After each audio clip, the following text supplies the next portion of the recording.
রাজ্যের মহিলাদের দোকান ও অন্যান্য সংস্থায় রাতের শিফট বাতিলের দাবিতে শুক্রবার রাজধানীতে মিছিল করে সিআইটিইউ। এরপর শ্রম কমিশনারের সঙ্গে ডেপুটেশনে মিলিত হয় সংগঠনটি। এই কর্মসূচিতে নেতৃত্ব দেন সিআইটিইউর রাজ্য সভাপতি মানিক দে। সাংবাদিকদের মুখোমুখি হয়ে মানিক দে জানান, কেন্দ্রীয় সরকার আইটি সেক্টরের মালিকদের দাবির ভিত্তিতে মহিলাদের রাতের শিফটে কাজ করার অনুমোদন দিয়েছে, কিন্তু নিরাপত্তার দায়িত্ব নেবে না সংস্থাগুলি। লোকসভায় এই বিল পাশ হয়েছে এবং ত্রিপুরা রাজ্য সরকারও বিধানসভায় এটি অনুমোদন করেছে। তার মতে, মহিলাদের জন্য রাতের শিফটে কাজ করার বিষয়টি নিরাপত্তাহীনতা তৈরি করছে। ত্রিপুরার মতো রাজ্য মহিলাদের সুরক্ষার ব্যবস্থা অপর্যাপ্ত। তিনি বলেন, যদি রাতে কর্মস্থলে বা ফেরার পথে কোনো বিপদ ঘটে তার দায়ী সংস্থাকে নিতে হবে। সিআইটিইউ এই বিল প্রত্যাহারের দাবি জানিয়েছে এবং রাজ্য সরকারকে মহিলাদের নিরাপত্তার বিষয়ে আরও সচেতন হওয়ার আহ্বান জানিয়েছে। মেলার মাঠ থেকে শুরু হওয়া সিআইটিইউর মিছিল শহরের বিভিন্ন পথ পরিক্রমা করে শ্রম দপ্তরের সামনে এসে শেষ হয়। সেখানে সংক্ষিপ্ত সভার পর শ্রম কমিশনারকে ডেপুটেশন দেওয়া হয়। গোটা দেশে একটা অরাজক অবস্থা কায়েম হয়েছে। বিশেষ করে গরিব শ্রমজীবী যারা কাজের বিনিময়ে জীবিকা নির্বাহ করে তাদের বিরুদ্ধে কেন্দ্রের সরকার যুদ্ধ ঘোষণা করেছে, আর বিজেপি শাসিত রাজ্যগুলো একই পথে হাঁটছে।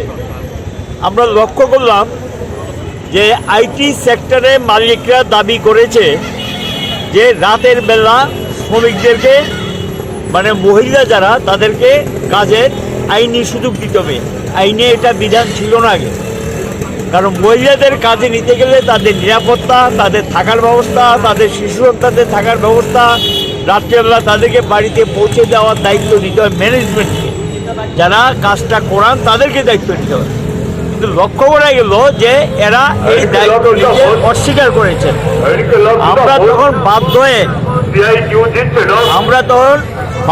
আমাদের দিকে আমরা বলেছি যে এটা চলতে পারে না। এটার প্রতিবাদে আমরা এর প্রতিবাদে আগামী সংশোধনী প্রত্যাহার করতে হবে। কিছুদিন মানে আমরা এটা নিয়ে লড়াইতে নামবো। মূল বিষয়টা হলো ত্রিপুরা সরকারও আমরা লক্ষ্য করলাম কেন্দ্রীয় আইনের সঙ্গে সাযুজ্য রেখে হঠাৎ করে বিধানসভা একটা বিল আনবে।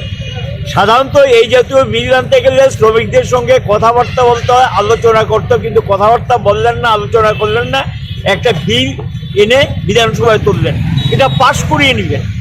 এবং এতে কি এখন থেকে যারা মহিলারা আছে তাদেরকে মালিক যদি বলে বা সরকার যদি বলে রাতের বেলাও তাদেরকে কাজ করতে হবে, তাহলে তারা ফিরবেন কি করে? তাদের বাচ্চা কাচ্চার দায়িত্ব কে নেবে? তাদের খাওয়া দাওয়ার দায়িত্ব কে নেবে?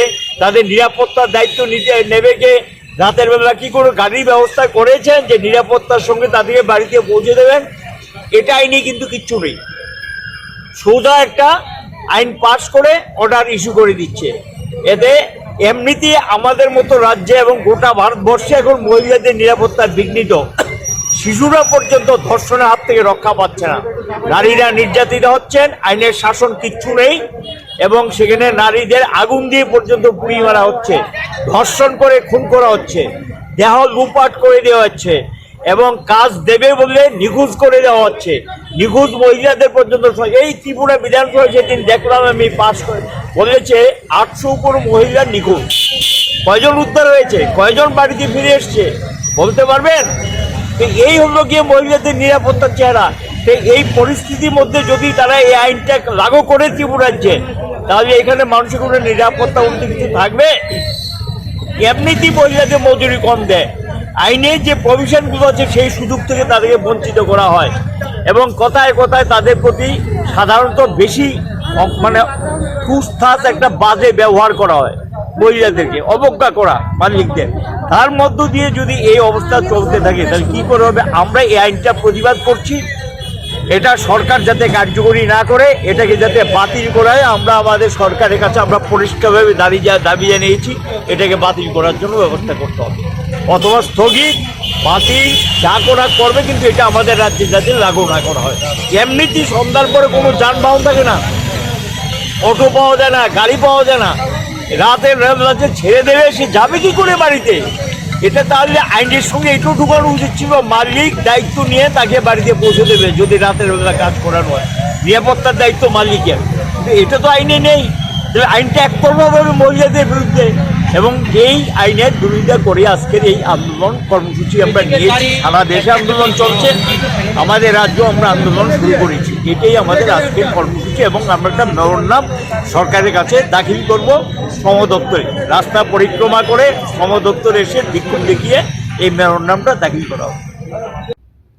মেলার মাঠ থেকে শুরু হয় সিআইটির মিছিল। শহরে বিভিন্ন রাস্তা প্রদক্ষিণ করে শ্রম দপ্তরের সামনে এসে জমায়েত হয়। এখানে সভা ও ডেপুটেশন অনুষ্ঠিত হয়। Bureau report, Riddhi network.